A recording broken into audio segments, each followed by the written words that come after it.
Hoje é um dia que nós estamos aqui reunidos e muito satisfeitos, né? Em parte porque a gente está terminando o ano, acho que é uma alegria para todos terminar esse ano, né? Mas também porque estamos num momento assim muito vivo do núcleo, né? Conseguimos realizar uma porção de atividades e a coisa seguiu bem, então trouxe muita satisfação para nós. E depois, com esse evento hoje da comissão de biblioteca, e que a Gisele e a Vânia tiveram uma ideia excelente de convidar o Cláudio Castelo Filho, que é uma pessoa muito querida entre nós. O Cláudio, além de excelente analista que ele tem vários predicados, né? Então, o escritor que ele se tornou, o artista plástico que ele é, né? Eu tive uma vivência com o Cláudio, assim, boa parte da formação nós fizemos juntos. E às vezes eu me sentava ao lado dele e o Cláudio me distraía muito, porque ele ficava desenhando. E quando eu via, eu estava ali totalmente debruçada, olhando o que, que ele estava desenhando, porque é uma coisa linda de ver, né? O que, que vai saindo das mãos dele. E uma convivência assim sempre muito boa e o docente que o Cláudio é, vocês viram a hora que abriram os microfones, assim, quantos dos nossos colegas fizeram e fazem seminário com ele, né? Então, Cláudio, nós estamos assim muito satisfeitos, sabe? Eu acho que hoje é a última atividade nossa. Nós estamos encerrando o ano e uma satisfação muito grande receber você aqui, viu? E eu espero que a gente tenha uma reunião excelente para todos, tá? Obrigada, Sibeli. Bom dia a todos, realmente um domingo especial. Estamos bastante assim, contentes com a presença do Cláudio, que aceitou o nosso convite prontamente e colaborando generosamente para a nossa campanha, porque nós temos um objetivo, né, com esse encontro, que é também a campanha para compra, para aquisição de livros para a biblioteca. Então, acho que isso é muito interessante, assim, a gente poder ver como as pessoas estão aqui colaborando, o Cláudio generosamente colaborando, estamos aqui também fazendo uma troca, ajudando ele também na divulgação do livro que o Cláudio, né, lançou agora recentemente, A Psicanálise do Vir a Ser. Eu acredito que a maioria das pessoas tenham já comprado, e quem não comprou vale muito a pena. Eu estou terminando de ler, ainda não terminei. Vocês podem adquirir na Amazon, adquirir também pela Maura, através da Maura Book, e também na própria Blucher, que é a editora do livro. Então, é um livro muito especial. E como hoje a gente está falando que é um dia também muito especial, como a Cibele lembrou, é o último evento do ano, do núcleo. A biblioteca, que leva o nome, né, do Dr. Alfredo Menotti Colucci, ela foi inaugurada em 23 de fevereiro de 2008. Nós estamos aqui em 2020 e a biblioteca cada vez mais podendo expandir e a gente querendo recheá-la de coisas boas. Nós temos uma bibliotecária, a Natane, a Vânia também, nós três estamos ali compondo essa comissão e trabalhamos com muito prazer esses 2 anos. A Vânia teve um problema, ela está na fazenda, ela não teve condições de ter sinal, Então, por isso, ela deixa um abraço para todos. E aí, então, assim, depois agora a gente está passando bastante, eu vou contar, a Cibele acho que não falou, mas eu vou contar, é a nova presidente do núcleo, né? Com muita satisfação, muito prazer que a gente tem ela à frente, parabenizando também a Silvana pela, né, excelente gestão, e agora temos aí, contamos com a Cibele, e quem vai assumir a comissão de biblioteca é a Ângela Jimenez, que está aqui também presente, e a gente vai passar o bastão para a Ângela, e a gente está passando com muita alegria, porque conseguimos realizar bastante coisa nesses 2 anos aí na biblioteca. E a importância que tem o livro, né? Eu acho que se não tivesse tanta importância um livro, eu fiquei pensando hoje de manhã e eu queria pegar a frase do Freud, quando em 1933, em Berlim, foram queimados mais de 20 mil livros, né? Muitos autores, Nietzsche, Einstein, Marx, Zweig, enfim, muita gente. E os livros também do Freud. E ele disse uma frase assim, que progresso na Idade Média teriam me queimado. Hoje, contentam-se em queimar meus livros. Então, se livro não fosse importante, não teria acontecido tantos movimentos e não estariam querendo acabar com as pessoas que pensam, com os livros que possam transmitir e evocar tantas coisas dentro do ser humano, tantos pensamentos, tanto desenvolvimento. Então, a gente precisa conservar nossa biblioteca, expandir, e agradecer aos escritores, ao Cláudio, né, que está aqui e que contribui para a humanidade, né, transmitindo conhecimento. E eu achei o seu livro, assim, Cláudio, de uma generosidade, porque você vai transmitindo muito, assim, afetivamente e abertamente a sua prática. Você fala como ninguém da sua prática. E acho que ninguém melhor do que você agora para poder falar sobre a sua experiência e a gente poder conversar um pouquinho. O Cláudio, deixa eu então passar um pouquinho mais do currículo, apesar de que acho que todo mundo aqui, a maioria o conhece.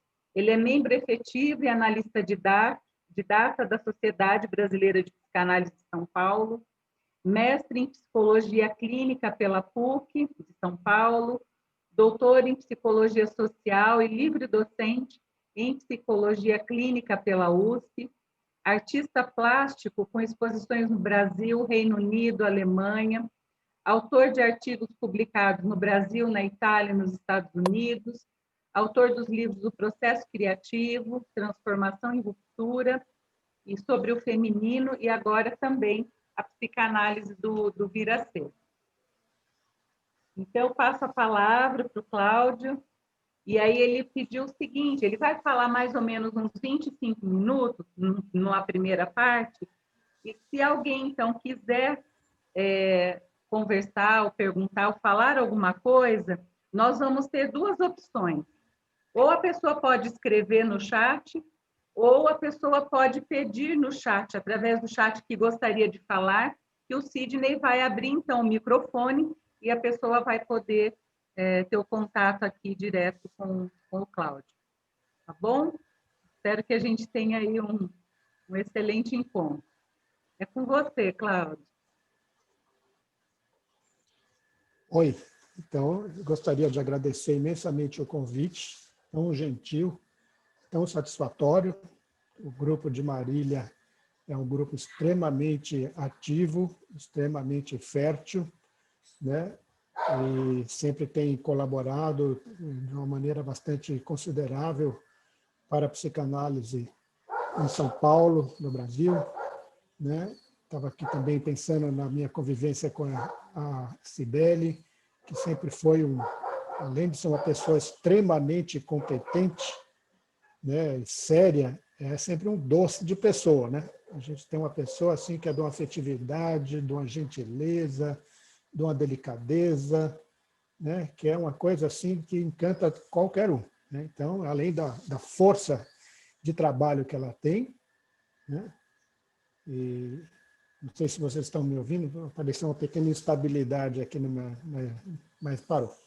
Que ela tem uma força de trabalho enorme, a disponibilidade dela se deslocar para São Paulo direto, que é um negócio assim impressionante, ela continua colaborando, né? E eu fico, então, muito... Ela fala aí dos desenhos, eu acho que nas reuniões da comissão de ensino também, Gisele, você participou comigo, né? E é o jeito de eu me concentrar muitas vezes, né? Que eu vou, se eu não fico lá me ocupando lá com os meus desenhos, eu disperso, então as pessoas estão achando que eu fui embora no desenho, mas é como eu consigo prestar mais atenção é fazendo os desenhos, né? Então, ainda mais como longas reuniões de trabalho e tal, a gente precisa ter uma condição de concentração 9 horas da noite até 11, né? Reuniões de comissão de ensino, que precisa ter uma disciplina e tanto. Então, eu queria agradecer muito. E vamos ver se eu estou à altura da expectativa aí, né? Porque depois disso tudo, agora eu estou ferrado. Vou fazer o que eu posso, tá bom? Então, este aqui é um trabalho que eu acho que é uma coisa importante, que eu tenho conversado muito frequentemente sobre essa questão da condição para se observar em psicanálise, que eu penso que é algo que teve uma mudança bastante considerável a partir do trabalho do Bion, né? Quanto a esta postura, né, para se fazer observações em psicanálise. Mas eu comecei a minha escrita aqui, né, com um autor que é de minha predileção, assim, e que já tem algum tempo que não lê, a gente lê Proust, mas fica, né? De alguma forma ficou na minha cabeça de um jeito indelével, né? Pelo menos certas partes que eu considero assim, muito impactantes, sempre vem na minha cabeça e serve de um modelo. Eu acho que nem o Palinuro e o Paraíso Perdido para o Bion, né? O Proust, para mim, eu acho que fica sempre o Palinuro da Eneida e os trechos do Paraíso Perdido, sempre vem para a minha cabeça essas citações, né? Eu vou ler, né, para não fazer feio diante de Proust, a tradução é minha mesma, né? Existe tradução do Busca do Tempo Perdido de autores maravilhosos, né, que eram Mário Quintana, Manuel Bandeira, a coleção da Globo, né? Mas como eu tenho os livros em francês, aí eu traduzi eu mesmo, né, os trechos, que eu espero também não fazer besteira, né? O meu primeiro texto diz assim: o talento da berma, que me escapara quando eu buscava tão avidamente capturar-lhe a essência, agora, depois desses anos de esquecimento, nesta hora de indiferença, impunha-se com a força da evidência a minha admiração. Está em Le Côté de Guermantes, né, um dos livros do A la Recherche du Temps Perdu. Minha impressão, a falar a verdade, mais agradável que aquela de outrora, não era diferente. Somente eu não a confrontava mais a uma ideia pré-estabelecida, abstrata e falsa, do gênio dramático, e compreendia que o gênio dramático era justamente aquilo. Trazemos conosco as ideias de beleza, amplitude de estilo, patético, as quais poderíamos, a rigor, ter a ilusão de reconhecer na banalidade de um talento, de um rosto corretos. Mas nosso espírito, atento, tem diante de si a insistência de uma forma da qual ele não possui equivalente intelectual, da qual ele precisa desvelar o desconhecido. Este aqui se refere a uma passagem desse romance em que o narrador, né, que depois de algum tempo a gente vem a saber que também tem o mesmo nome do autor, Marcel, né, escapa ali no meio de um dos volumes, que ele, quando era criança, ele queria imensamente ver uma apresentação de uma peça de Racine chamada Fedra. E ele conhecia a peça de trás para frente, de frente para trás, de tanto que tinha lido, quando ele era criança, né? E como ele era muito asmático, muito adoentado, a família não deixava ele ir. Mas tanto ele fez, que ele convenceu a avó a levá-lo para ver a peça. e ele foi ver a peça com a atriz chamada Berma. Berma foi o nome que ele inventou para esse personagem no romance, que os biógrafos de Proust, né, descrevem como sendo uma mistura de duas grandes atrizes do século XIX, começo do século XX, que era Sarah Bernhardt e a Rejane. Né? E eu vi essa peça em São Paulo, já deve ter uns 30 anos, por aí, uma montagem com a Fernanda Montenegro, que é a nossa Sarah Bernhardt. Né? E o Hipólito era feito pelo Edson Celulari no começo de carreira. Em suma, o narrador vai ver a peça com a avó, e ele, que conhecia a peça de trás para frente, de frente para trás, tal, vê que a atriz surge no palco, ela encena, e ele vai achando aquilo um porre, vai achando que ela, que é aquilo? Como é que aquela fulana está fazendo aquilo? Como é que alguém pode dizer que ela é uma grande atriz? E ele fica decepcionadíssimo com o que ele está vendo. E para deixá-lo mais perplexo, quando acaba a apresentação, ela é ovacionada. Ele diz, esse povo está louco, né? Eu que estou falando assim, né? Proust não fala desse jeito. Né? Esse povo está maluco. Então, sendo assim, ele vai muito decepcionado e não entende nada. E passam-se anos, né? Ele fica pensando, sacrifiquei a minha saúde para ver essa porcaria e tal. Muitos anos depois, ele volta para um espetáculo beneficente na Opéra Comique, e que havia uma espécie de pot-pourri, né, de sequência de eventos nesse espetáculo, que era beneficente, e entre as coisas que apareciam nesse espetáculo era um trecho dessa peça com a mesma atriz. E ele fala, nossa, lá vem ela de novo. Tal. Mas ele vai para o espetáculo, não interessado no espetáculo, mas ele estava muito obcecado pelas duquesas, princesas e o grand monde francês, parisiense, que ele gostaria de frequentar, e do qual ele se sentia excluído, apesar de estar vizinho, né? E ele vai mais para ver esses personagens, e quanto à peça e à apresentação da peça, ele é totalmente indiferente, não tem nenhuma expectativa. Aí ele diz que surge no palco a atriz, com os elementos cênicos, ou algo por aí, ele diz, são aproximadamente os mesmos que eu tinha visto antes, mas, no entanto, ele vai sentindo um impacto gigantesco, né? E vê, falou, nossa, mas isso é mesmo uma grande interpretação de uma grande atriz, de um grande texto.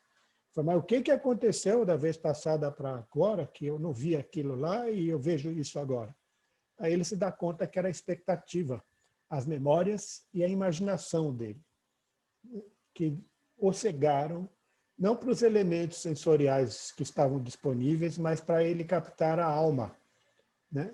Que eu penso que é o que diz respeito também ao nosso trabalho, né? Que o que importa é captar a alma, a realidade psíquica não sensorial da situação, né? A essência, né? Os elementos cênicos, ele diz, não pareciam diferir, os elementos apreensíveis pelos órgãos dos sentidos pareciam ser muito próximos do que tinha sido na vez anterior, mas a ausência da expectativa, da imaginação, da antecipação e do saber dele, né, permitiu que ele se deparasse com algo que ele nunca tinha visto.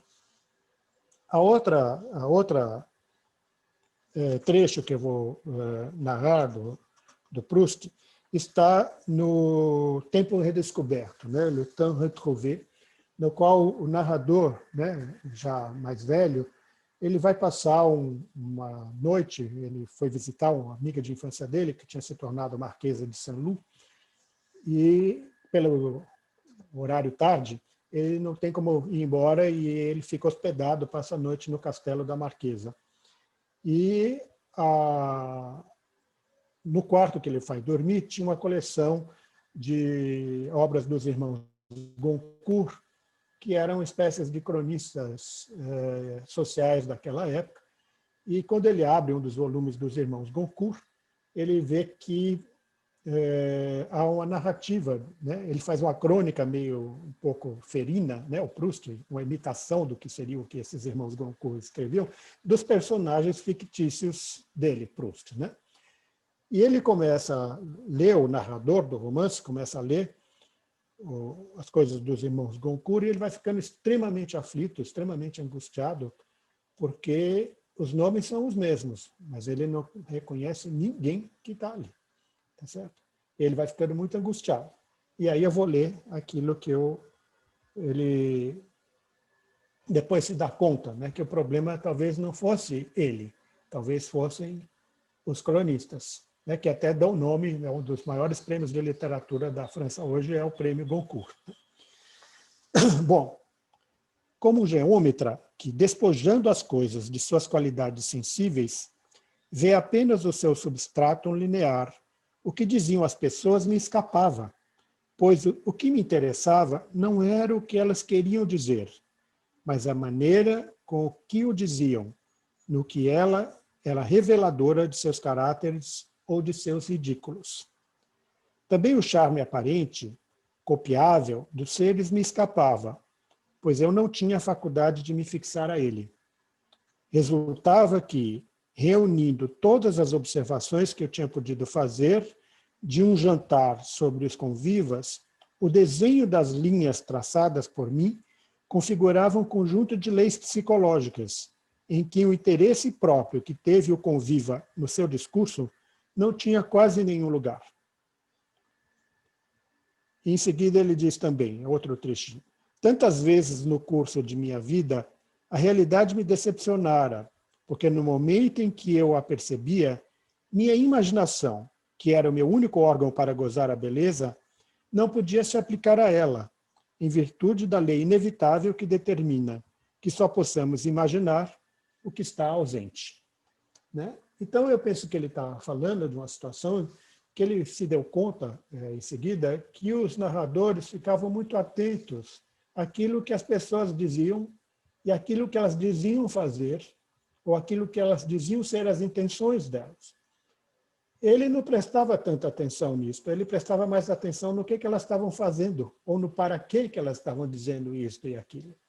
E nisto ele podia pegar alguma coisa que era de uma essência psicológica dessas pessoas, na qual o que elas tentavam comunicar, o que elas tentavam dizer, ou como elas se descreviam, como elas descreviam o que era o ambiente, o que estava acontecendo, não tinha a ver com o que ele estava percebendo.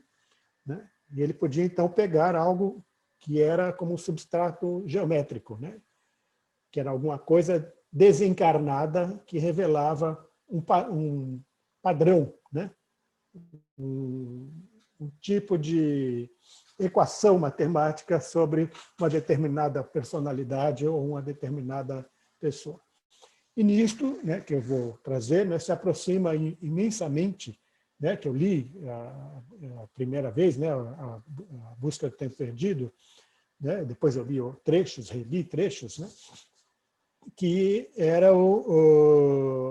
a ideia do Bion, que se aproxima imensamente a ideia do Bion, né, de você, ao observar ou trabalhar em psicanálise, mas eu penso que não só em psicanálise, para a vida mesmo, de você afastar memórias e desejos. Memórias do que você pensa já saber, memórias de teorias que você imagina ter que possam explicar o que está acontecendo, memórias do que a pessoa teria dito uma vez passada, outra vez passada, ou histórias que ela contou e coisas por aí diante, né? Desejos de compreender o que está se passando, desejo de explicar, desejo de ser psicanalista, desejo de ser alguém que vai dar interpretações, desejo de ser alguém que vai abafar, né, de ser bem-sucedido, de curar a pessoa, de resolver, de aliviá-la e daí por diante. Então, se a gente pode, né, ficar numa situação sem ficar preso a expectativas, a desejos, a imaginações e coisas dessa ordem, e também a evasões do ambiente, porque se ele está angustiante, porque eu não sei nada, porque eu não entendo nada, eu estou no escuro, eu começo a pensar nas minhas férias daqui a um mês, ou como é que eu vou me distrair com alguma outra coisa, e eu saio, né, com a minha imaginação da situação na qual eu tenho que me focar. Então, se eu puder ficar diante do que eu não sei, do que eu não entendo, no escuro, né, é possível que eu vá vendo, até que um padrão, né, alguma configuração se revele para mim. Na linha daquilo que Charcot disse para Freud, né, de que ele não ia dizer, só esperar um pouquinho que deu uma instabilidade na minha internet, voltou, que ele não ia dizer, Freud não ia dizer uma coisa o que ela era, que o Freud observasse, até que a coisa dissesse para ele o que ela era. Então, eu penso que esta é a nossa tarefa, né, da gente poder aguardar, né, e mesmo que a gente esteja diante de uma pressão, da pessoa estar desesperada, da pessoa estar chorando, da pessoa estar aflita, querendo que a gente diga como é que resolve uma situação ou outra, a gente ficar na sua, eu na minha, quieto lá, né, eventualmente dizer que eu estou observando que a pessoa está aflita, está angustiada, está desesperada, mas se ela puder ter paciência comigo, que aí a gente pode aguardar que alguma coisa surja, né? E muito frequentemente eu brinco que eu digo, olha, se você quiser, eu tenho um monte de teoria bacana que eu conheço, tá certo? E eu posso dizer para você, né? Usar uma explicação dessas assim bem livrescas e tal, eu conheço várias. Mas eu duvido que seja útil de fato para você. Se você puder ter paciência comigo e com você, pode ser que uma hora algo me surja que possa ser efetivamente mais útil para eu lhe comunicar, né? Então, vamos aguardar, né? E eu me proponho, eu me permito aguardar. Se a pessoa não aguentar, né, se ela quiser alguém que dê resposta, tal, bom, paciência, né? Ela tem todo o direito de se levantar e ir embora e ir atrás de alguém que dê respostas, ou que cure, ou faça milagres, ou qualquer coisa assim, que é algo que está fora do meu alcance, né? E eu, então, respeito isso. Tá certo? Então, é mais ou menos esta ideia que eu penso que está trazida pela, como se diz, o Proust traz o exemplo, né? O outro exemplo que também está no Proust, que é o famoso início do livro, praticamente, que é a história da Madeleine, né? Do bolinho, que, se vocês não sabem, né? Ele está numa situação que ele está tomando um chá e que tem aqueles bolinhos madalenas, né? Madeleines que ele está usando, ele mergulha o bolinho no chá e quando ele sente o cheiro, ele sente dentro dele alguma coisa que evolve subitamente e que traz para ele todo o mundo que ele achava que estava perdido, né? Da infância dele, da tia Leonie, etc., da infância dele, que passava as férias em Combray, na casa dessa tia, e daí por diante. E ele, então, sente isso e aquilo vai se esvaecendo. E ele fica desesperado e começa a mergulhar o bolinho no chá para ver se ele recupera aquela sensação de novo. Mas aí ele vê que quanto mais ele insiste para recuperar aquela vivência, mais aquilo vai se tornando uma montagem artificial, intelectual, que não tem a ver com aquela vivência que ele tinha acabado de ter. Ele fica desesperado para segurar aquilo e aquilo vira uma fabricação artificial. Aí ele desiste. E quando ele desiste, aquela coisa, puf, aparece de novo, né, de uma forma intensa, e eu penso que nós temos os 7 volumes do Em Busca do Tempo Perdido que aparecem dessa maneira, né, que é a diferença daquilo que o Bion chamou, né, o Bruce fala de uma memória espontânea e de outra que não é, né, e o Bion vai falar de algo que ele chama de memória e outra coisa que ele chama de uma evolução, né? Uma memória seria alguma coisa que eu estou aqui diante do que eu não sei, eu vou recuperar. O que o paciente disse ontem? O que foi que o meu analista disse? Como é que o Freud explicaria essa coisa aqui? Que teoria dá conta dessa coisa? Em que livro que eu li a respeito desse tipo de fenômeno? Aí isso não serve para nada, do meu ponto de vista, atrapalha. Tá? Não quer dizer que as teorias não sirvam para você, ou que a gente não tenha que conhecer teorias, ou que a gente não tenha que ler bastante. Mas eu penso que essas coisas, todas as teorias que a gente tem, as experiências de vida que a gente tem, aquilo que os pacientes dizem, o que a gente observou deles, a gente precisa esquecer tudo, tá certo? E essas coisas ficam como aquilo que o Bion chamou de preconcepções. Quer dizer, coisas que foram digeridas pela gente e transformadas em alguma coisa que está armazenada em algum lugar do inconsciente. Né? Quando a gente pode digerir, elas ficam esquecidas e inconscientes. Quando elas se deparam, né? Quando a gente se depara com algum fato que tem a ver com isso que a gente aprendeu, a gente não precisa lembrar. Aquilo vem automaticamente. E mesmo a coisa que o paciente disse há 10 anos, 5 anos, ontem, que eu nunca mais lembrei, aquilo surge e se cola, se articula, se articula com aquilo que a gente está vendo lá. mas não como uma coisa que eu montei, mas, de repente, aquela situação que está agora no presente dá sentido para toda uma outra situação que a gente tinha lá como pré-concepção. Não é a teoria ou a memória do passado que dá sentido para a coisa agora. A coisa agora que a gente está observando ressignifica aquilo para a gente no momento presente, né? Então, se a gente puder ter paciência, a gente pode ter que... Tem uma cachorrada latindo aqui.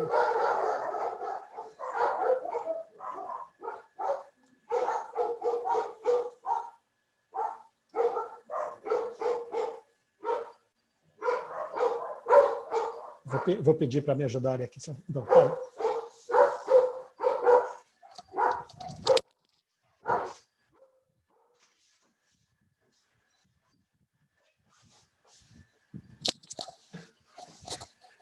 Bom, se a gente tiver paciência, né, a gente pode, então,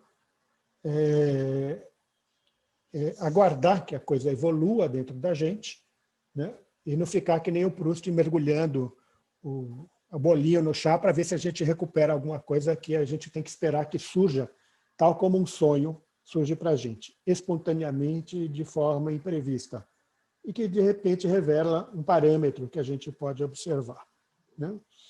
Até eu vou usar uma situação que alguém me trouxe outro dia, que eu achei interessante, assim, que como que a gente observa alguma coisa, né? Então, alguém me trazia, até na supervisão, a situação que a pessoa ia falando uma porção de coisas que me pareciam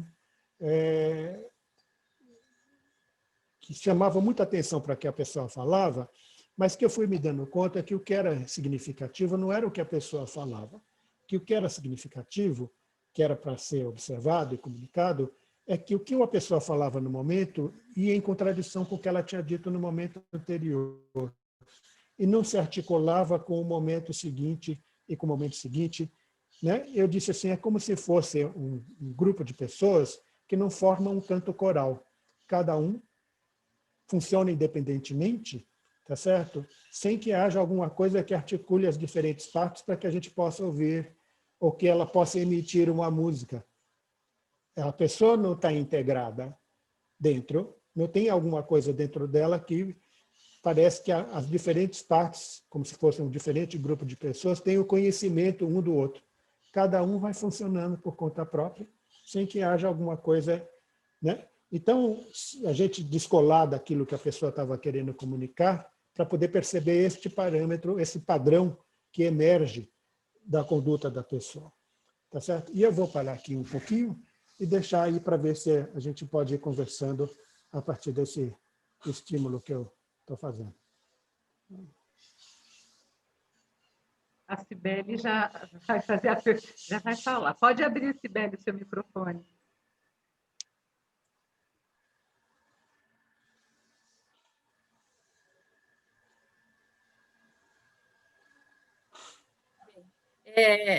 Eu pedi para falar porque eu fui me envolvendo conforme você falou e é assim muito instigante tudo isso que você trouxe e fui pensando assim, sabe, Cláudio, uma importância muito grande isso que você traz, o fenômeno da cegueira e como a gente pode se distanciar dele, que, na verdade, nós não estamos pensando só na questão do trabalho, como nós vamos para as sessões, mas eu fiquei pensando aqui que talvez isso que a gente está dizendo, de você ir com uma ideia de preconceito para vivenciar as coisas que a vida vai apresentando, até toda a tristeza e melancolia que às vezes os pacientes nos trazem, tem a ver com as coisas não acontecerem conforme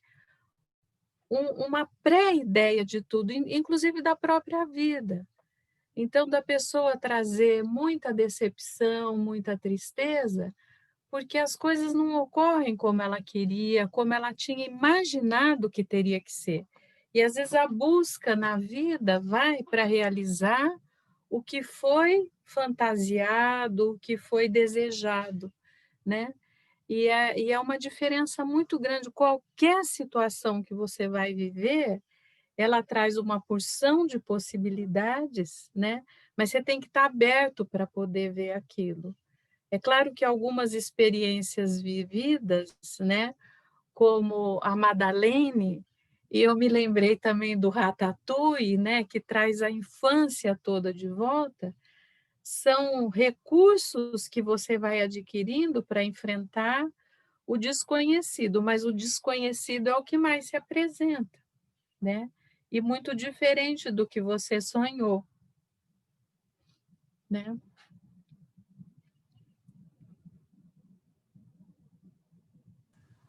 Alguém mais gostaria de dar um pitaco aí, dizer alguma coisa?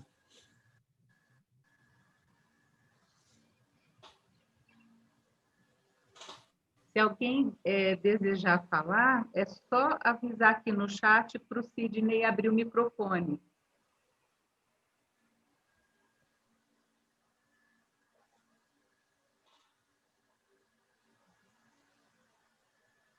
Eu só queria também, então, aproveitando, Cláudia, assim, eu me lembrei, assim, quando a gente, né, já o Freud falava em atenção flutuante, como é um conceito, assim,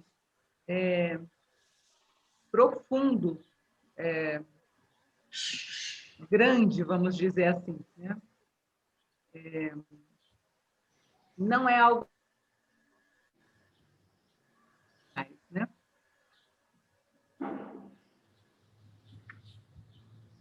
A Lídia quer falar. Tem uma moça que... Eu estou aqui procurando o chat e o Sidney sempre me acode, eu aperto li- o botão errado.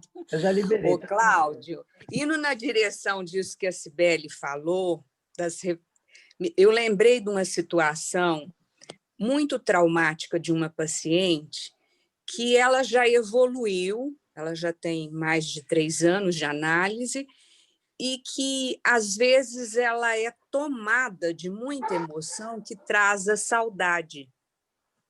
Então, eu fiquei pensando no que você falou, e a Cibele, dessa sutileza, dessa microscopia, de eu ficar atenta para ajudá-la, porque ela entra numa aflição danada de como se ela estivesse voltando no passado traumático. Pelo que está sendo discutido aqui, eu acho que tem uma sutileza aí muito interessante, que é essa coisa dela se libertar e ir na direção do desconhecido, né? Então, ontem ela até me achou no telefone e me pediu porque ela ficou muito desesperada. Ela é médica e ela acha assim que ela está, em vez dela evoluir, que ela está regredindo, né? E foi interessante porque na hora que eu atendi o telefone, eu estava em frente a um arbusto e na hora que eu vi o vento balançando algumas folhas, eu dei essa ideia para ela, né? Dessa flutuação e dessa direção do desconhecido, que mesmo que o vento venha e balança algumas folhas de um arbusto, não são todas, né? Então, eu queria que você expandisse um pouco mais se eu estou raciocinando de um jeito que eu posso contribuir em direção à evolução. Olha, uma coisa que eu penso assim, que a pessoa pode ficar muito ligada na história de que ela está triste, assim, assada por esses eventos do passado. Eu sugiro para a pessoa, em geral, que a gente possa desconsiderar isto, que ela possa estar angustiada por alguma coisa agora, que ela não sabe o que está acontecendo. Inclusive o que está acontecendo no encontro da sala. Mesmo quando a pessoa diz para mim, eu estou zangado com você porque você me disse tal coisa ontem. Eu falei, eu não sei se tem nada a ver com isso. E eu penso que provavelmente não. Porque quando a pessoa já vem e diz, é por conta disso, do passado, por conta de assado que me aconteceu, eu penso que a gente já tem uma cara para um fantasma, tá certo? Que é muito mais assustador quando a gente não tem cara para algo que a gente sente, que pode ser extremamente assustador, angustiante, ou mesmo extremamente excitante, mas que a gente desconhece do que se trata. Se a gente vai ver filme de terror, por exemplo, Eu não sou muito fã de filme de terror, mas eu já vi alguns. Mas filme de terror que é realmente terrível é aquele que a gente não sabe o que está atacando as pessoas ou do que as pessoas são vítimas. Tá certo? Quando aparece, eu lembro, por exemplo, quando eu vi o primeiro filme Alien, né, lá nos anos, final dos anos 70, eu acho, no começo dos anos 80, que era assustador porque a gente não via o que atacava as pessoas. A gente não tinha a menor ideia do que era. Quando finalmente, no fim do filme, aparece o monstro, tá certo? Perde muito do terror e da graça, porque a gente já tem uma forma. Então, eu penso que a gente tende a logo achar uma explicação, a logo pôr um lençol em cima do fantasma, que dá uma forma para ele, mas que, em geral, não tem a ver com ele. Então, eu sugiro que a gente, quando a pessoa está vivendo alguma coisa assustadora, que ela fique achando que tem a ver com o passado dela, ou com algo do passado dela, mas provavelmente o que tem a ver com o passado dela é que até hoje ela nunca pôde encontrar ninguém, ou está procurando alguém que possa ajudá-la a conter e assimilar experiências emocionais de grande intensidade para as quais ela não tem capacidade de tolerar. Tá certo? Então, eu penso que esta é a questão que, para mim, pode fazer a diferença, possivelmente diante de angústias inomináveis que ela possa ter tido anteriormente, não pode encontrar uma mente que pudesse ajudá-la a assimilar aquilo. É uma fantasia especulativa, tal, que eventualmente os pais, quem pode cuidar dele, não pode ajudá-lo a elaborar essas vivências. Supostamente, a presunção é de que o analista possa ter tido suficiente análise pessoal, né, que possa ter sido muito longa, muito extensa e muito profunda, porque eu penso que o principal que a gente pode ajudar uma pessoa não é tanto dar entendimento intelectual aquilo que ela está vivendo, mas se a gente pode, com a própria análise pessoal, desenvolver-se a chegar ao ponto que a gente possa ter o mínimo de capacidade de suportar as próprias angústias, as próprias intensidades que a gente vive, e mesmo diante de coisas que a gente desconhece e que a gente nunca para de se assustar, né? Como dizia o Bion lá no livro de memórias dele, não, de cartas que ele escreve para Francesca, para a mulher e para os filhos, All My Sins Remembered, né? In the Other Side of Genius, ele fala de situações onde se acorda no meio da noite absolutamente aterrorizado e completamente angustiado com aquilo que está se vivendo e não se tem a menor ideia do que se trata. Mas se você puder conviver com esta experiência e acordar no dia seguinte e tocar sua vida para frente, sua mente terá expandido. Se a gente puder suportar esse tipo de situação, quando a gente é bebê, a gente espera que haja uma mãe, um pai que ajude a gente a conter isso, a mãe não necessariamente precisa ter uma explicação ou entender o que aconteceu, mas na medida que possa conviver com isso, já pode fazer uma diferença enorme. E eu penso que o principal da análise, né, que está, às vezes, tão pouco valorizada, que as pessoas valorizam tão pouco, as análises pessoais dos analistas, né, que possa ser longa, intensa, extensa, 4 vezes por semana, 5, se for possível, né, e por um longo período de tempo, capacita o analista, não ele tem entendimento intelectual das coisas, mas se ele puder, nessa experiência, ir entrando mais e mais em contato com vivências primordiais dele, tá certo? Com grandes turbulências, que o analista possa ajudá-lo a conter essas experiências, de modo que quando for ele com o paciente, e o paciente mobilizar essas turbulências dentro dele, ele seja capaz de observá-las e ter uma certa distância para contê-las, né? E desta forma ele eventualmente pode, pelo contato com as próprias experiências emocionais, eventualmente dar sentido para aquilo que acontece com o analisando. Mas mesmo que ele não consiga dar sentido, o simples fato dele se dispor a ficar analisando junto com aquilo, sem precisar entender, resolver, e sem que crie uma obrigação, porque às vezes as pessoas ficam muito assustadas também, porque elas têm a ideia de que elas teriam a obrigação de dar conta do que aparece. Tá certo? Quando às vezes a gente pode não dar conta mesmo, né? Às vezes se vem uma onda de um tsunami na minha frente, eu não tenho para onde correr, bom, não vou dar conta, tá certo? Não é possível dar conta. Se eu posso me respeitar, de preferência, se eu sobreviver, melhor, né? Se eu puder sobreviver, eu posso também não ficar me culpando por eu não ter tido como lidar com essa situação sem ser arrastado pelas águas, né? Mas é como se eu pudesse fazer de outro modo. Então, eu penso que, às vezes, é interessante esta situação, que a gente possa ficar diante de algo que é desconhecido, né? E eu proporia para a pessoa em questão, né, de que ela tem essas explicações que é pelo passado dela, o que ela pode viver no passado dela, mas também, como você disse, que ela esteja muito mais assustada de se deparar que cada dia é um dia novo, e como se ela pudesse voltar para o passado, ela pudesse saber o que vai acontecer. Mas mesmo essa ideia de que você pode voltar para o passado é uma ilusão, porque cada dia é um dia novo e não se repete, né? E que é sempre o desconhecido, né?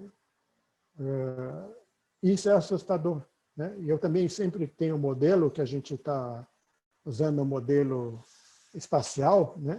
Que é o que a gente está numa espécie de rochedo, que é a Terra, né? Que está sendo arrastado pelo Sol. Até os modelos atuais de como é que a Terra gira em torno do Sol e os planetas é um negócio bem mais assustador do que a ideia plácida que a gente tem do Sol como algo no centro e os planetas girando placidamente como um disco em volta do Sol. Um dos modelos mais recentes da NASA é o Sol também sendo arrastado pela galáxia, como se fosse um cometa, e os planetas sendo arrastados atrás do Sol como um vórtice de pia. Sabe quando você abre a pia e aquilo cria um vórtice? E os planetas vão atrás, que nem um vórtice, arrastados pelo Sol, que vai sendo também ele arrastado como se fosse um cometa pela Via Láctea, né? E que tudo aquilo para onde a gente está indo, a gente não tem a menor ideia de onde que está indo e para onde está sendo arrastado, a gente não tem a menor condição de decidir, né? Porque o que a gente vê pelos telescópios, etc. e tal, são coisas que existiram, se supõe. Porque o que a gente vê é o passado. O que está lá é inalcançável. A gente vai totalmente para o desconhecido. E eu penso que a vida da gente é assim todo dia. Cada dia é um dia novo. As pessoas podem fazer muitos truques e rituais para dar a ilusão que um dia repete o outro e que a gente pode prever. Não é que a gente não possa organizar pela experiência, mas a gente sempre pode estar considerando, tal como a tal da pandemia escancarou para muita gente, que a gente pode fazer tudo quanto é tipo de plano. E, de repente, vem uma coisa aí que diz, olha, que confirma o velho ditado, eu não sei se é judaico ou árabe, que diz que o homem faz seus planos e Deus se ri deles. Algo nesta linha.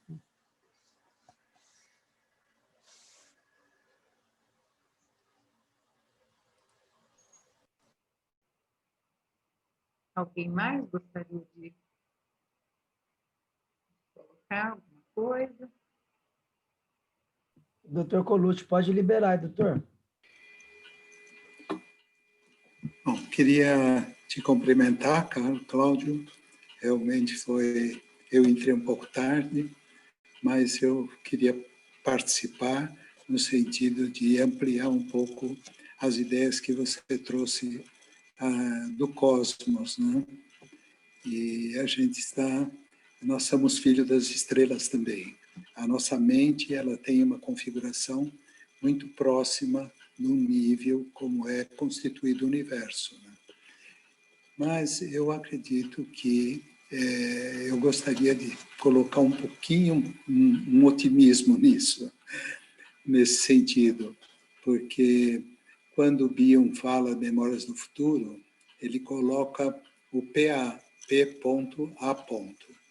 que dentro da mente, dentro daquela configuração, daquele caleidoscópio de mentes, há também uma função psicanalítica do paciente, que se não fosse por ela, nós estaríamos muito sozinhos, perdidos como um astronauta no meio do universo, né? E abandonados da nave-mãe.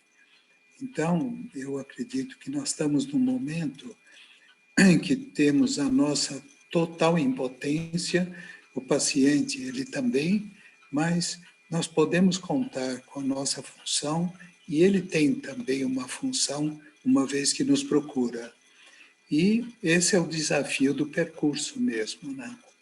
Então, eu acredito que para vencer esses buracos negros que estão dentro da mente, vão exigir uma condição de personalidade do analista com um desenvolvimento muito grande, para não se desesperar nesses momentos de muita angústia. Né? Eu te agradeço a sua vinda, Marília. É sempre muito rica.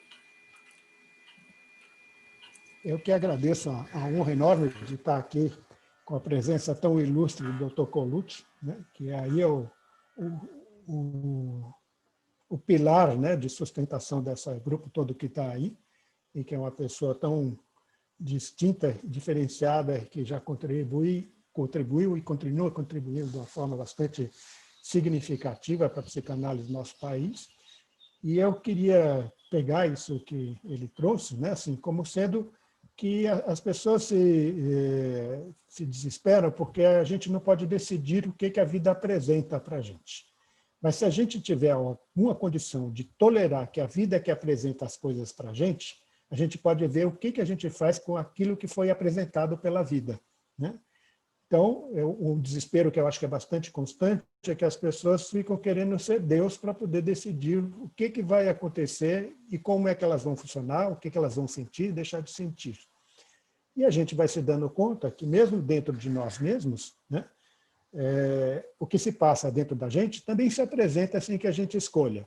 Os nossos desejos, os nossos sentimentos, o nosso caráter, né, a nossa característica de personalidade, que às vezes a gente pode ter uma personalidade que pode ser também mais difícil, mais turbulenta, mais complicada, ou mais pacífica, mais serena. Isso não é da nossa escolha.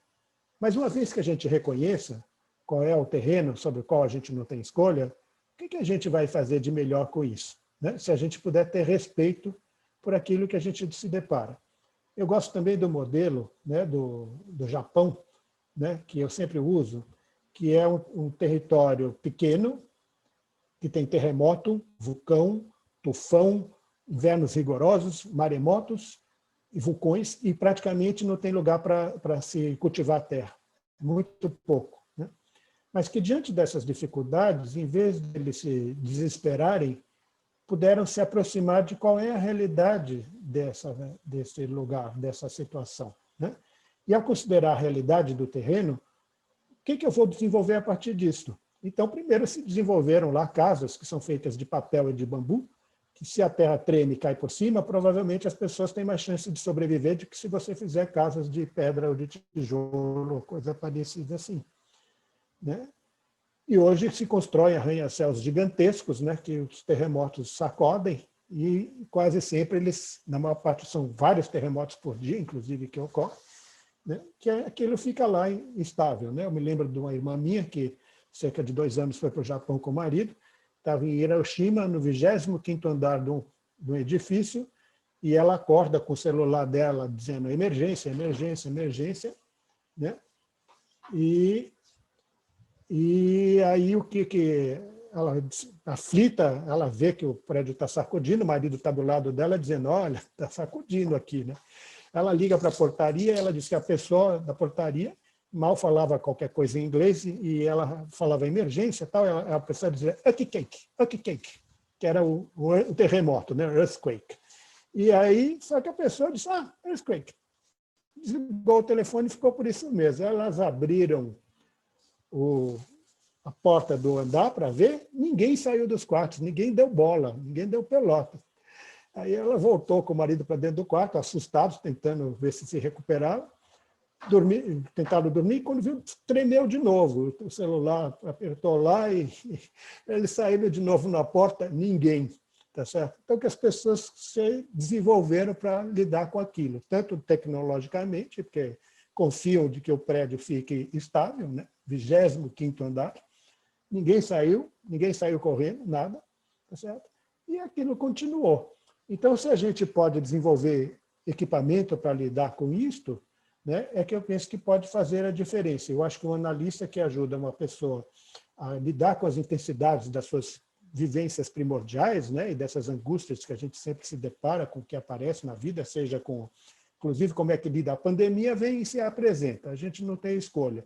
Mas como é que a gente lida com isso, dependendo da mente, para lidar com todas as angústias, incertezas, etc., pode fazer uma diferença em tanto. Né? Então, é isso que eu penso que é significativo, que a gente não decide os fatos que se apresentam, mas a gente tendo uma condição de pensar diante dos fatos que são sempre imprevisíveis, né, a gente pode ter uma melhor capacidade de administrar os próprios sentimentos e, eventualmente, né, decorrente disso, as atitudes que a gente pode ter em relação a eles. Né? Não sei se faz sentido, e eu acho que isso é crucial, né? Faz toda a diferença na vida se alguma condição nesse sentido se desenvolve. Muito interessante. A Maria Luísa Salomão gostaria de falar. Sidney, você pode abrir, por favor? Bom dia a todos. Bom dia, Cláudio. Foi muito bom te ouvir. Gostei demais. Eu gosto muito desses modelos que você traz, né, para pensar. E enquanto eu te ouvia, é interessante como a gente faz um movimento sempre oposto, né, ao movimento que está sendo feito no pensar, né? Eu acho que é uma tendência, né? Acho que no próprio pensar a gente fazer o contraste, né? Como dizia o Freud, a gente pensa por contraste mesmo, né? E quando você falou do coral e da supervisão, né? Parece que você viu que a pessoa estava encadeando ideias que estavam justapostas e não conectadas, né? E eu fui um pouco na linha do que o Dr. Colucci trouxe, e pensando o quanto é difícil, frente ao desconhecido que se abre tão infinitamente, né, nas suas possibilidades, a gente encontrar a singularidade, né? Toda a dificuldade de ser singular, né? Que eu acho que é descobrir quem a gente realmente é e qual o equipamento que a gente tem realmente para poder lidar com tamanha complicação que é o mundo, né? Como ele se apresenta, não só o mundo externo, como o mundo interno, né? Então, quando você falou do coral, eu lembrei que eu estou num coral, nós temos um coral na diretoria regional, né? E o nosso maestro falou uma coisa muito interessante que me abriu muita... Eu não imaginava isso. Ele estava dizendo que, às vezes, a gente pensa que no coral conta quem tem volume de voz, né? E ele estava dizendo que a pessoa que tem pouco volume de voz, mas tem uma voz mais ou menos, digamos assim, pequena, vamos dizer assim, mas que isso forma uma tessitura muito interessante no coral, né? Eu também pensava que timbre era uma coisa que a gente nascia e ia para o resto da vida. Também estou descobrindo que o timbre pode ser mudado também, né? Que o timbre também pode ser educado, né? Então, eu fiquei pensando, que gostaria de ouvi-lo, a respeito de como a singularidade, né?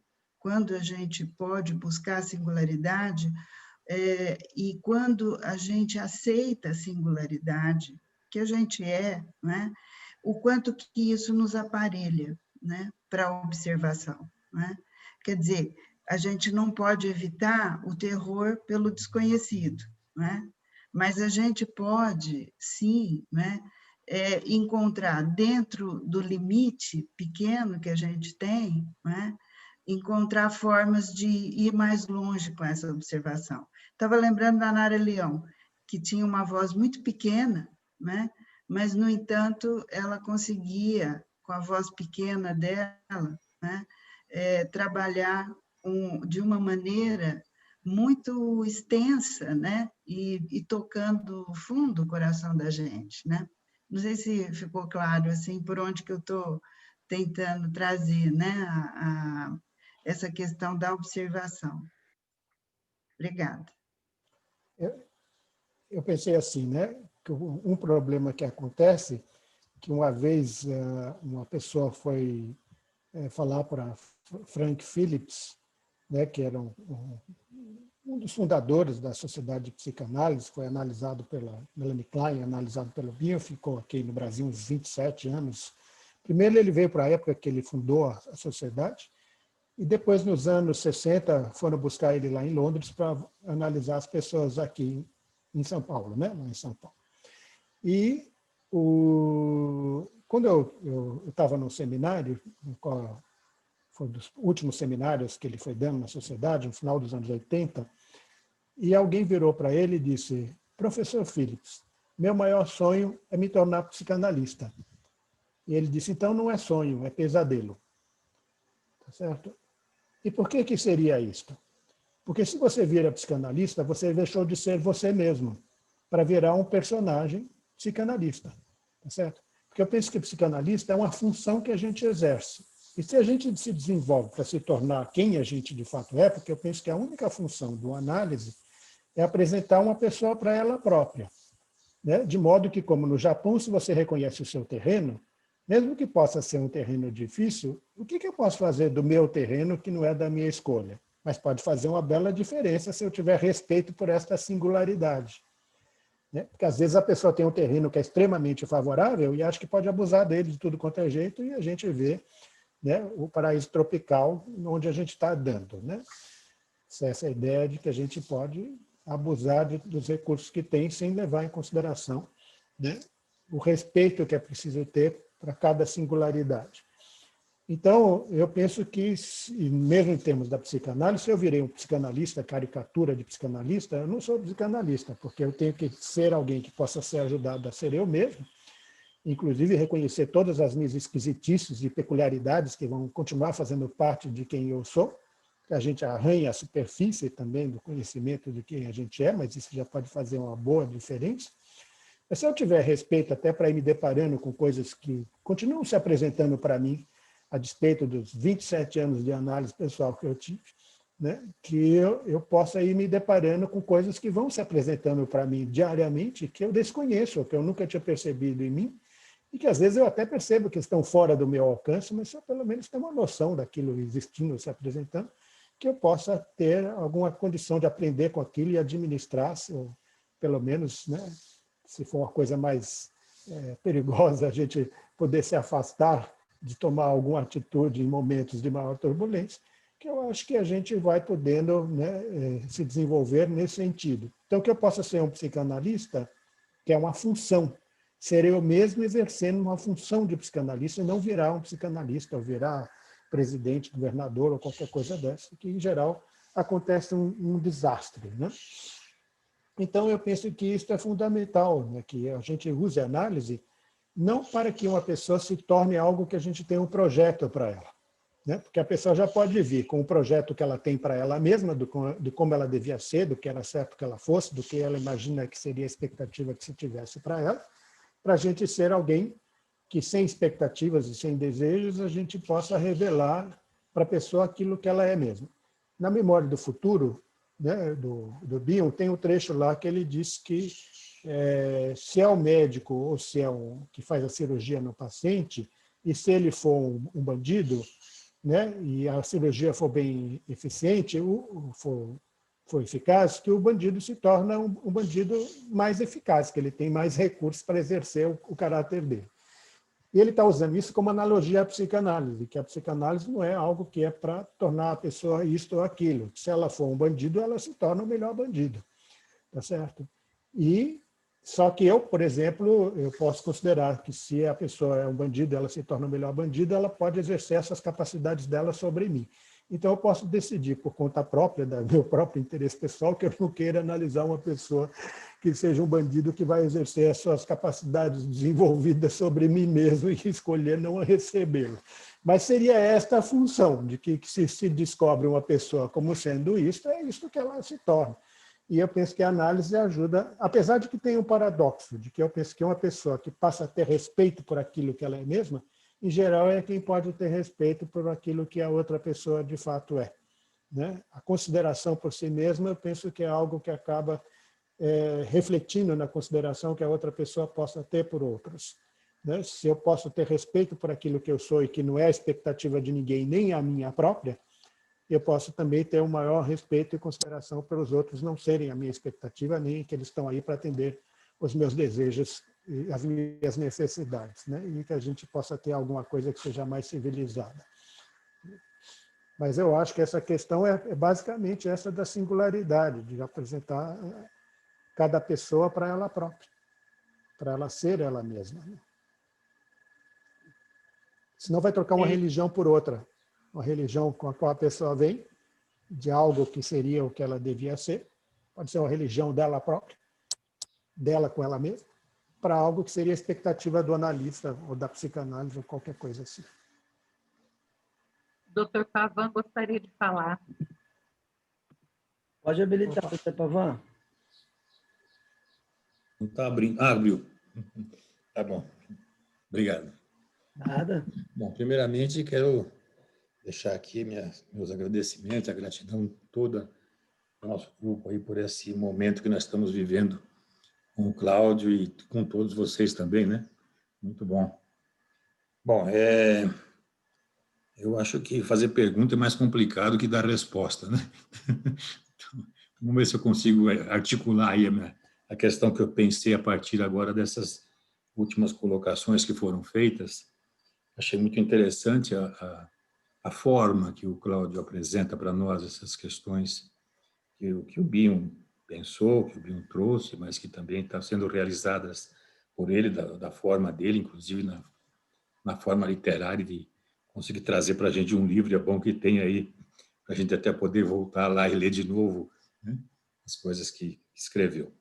Mas a questão que me chamou a atenção foi justamente essa experiência que ele conta, lá do Busca do Tempo Perdido, que quando ele vai no teatro, né, para assistir a peça, ele vai lá com um monte de coisas na cabeça, imaginando, né, o que queria encontrar. Né? Ele estava sonhando. E, a meu ver, agora deu para entender assim, com o que ele trombou? O que causou o impacto? O que fez o sonho virar pesadelo? O que fez aquilo fazer ele achar que foi uma experiência que parece que desmontou alguma coisa? Foi o confronto do imaginário, daquilo que estava na mente dele, o sonho, com a realidade. Quer dizer, a peça era uma peça real. Alguém estava, né, interpretando, a seu modo, obviamente, aquilo tudo que estava lá no escrito do autor da peça. Então, quer dizer, o que causa problema para nós não é o imaginário. O que causa problema, né, é a realidade. É a realidade que causa o impacto da gente poder entender que aquilo que a gente imagina que seja a realidade não é.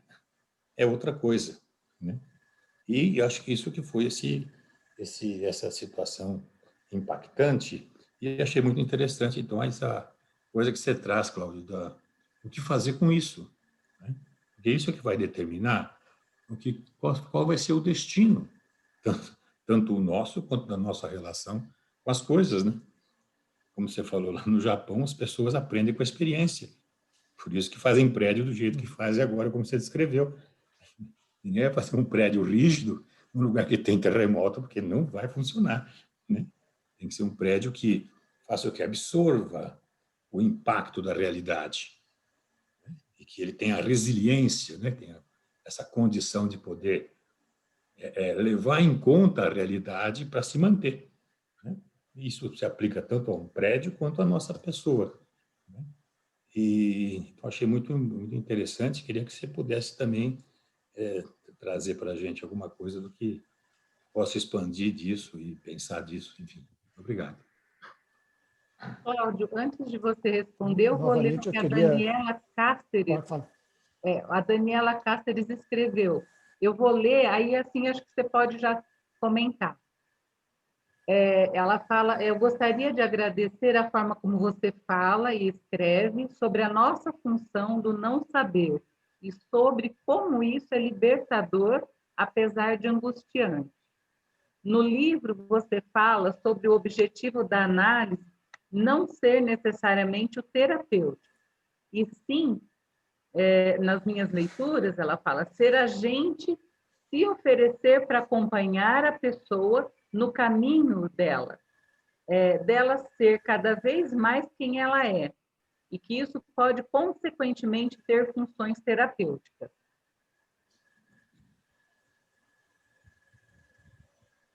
Uhum. Eu vou primeiro agradecer aí o Dr. Pavan, né, que também é outra figura ilustríssima que está aqui me honrando com a presença. Fico muito contente de contar com ele aqui na audiência, né? E eu estava assim, tem um problema, né, nesse negócio, né, de que, como diz o Bill, né, a resposta pode ser, em geral, é o infortúnio da pergunta, né? Então, o problema, eu também aqui está dando respostas, e eu penso assim, que eu estou dando assim, ideias minhas, né? E sempre quando eu dou as minhas aulas, seminários, eu digo, olha, isso é o que eu estou pensando agora, né? Agora vocês é que têm que ler, quando eu dou as aulas dos livros lá, de transformações, aprender com a experiência, atenção à interpretação, mesmo da memória do futuro, eu digo, ó, isso aqui é tudo a minha leitura. E a minha leitura agora.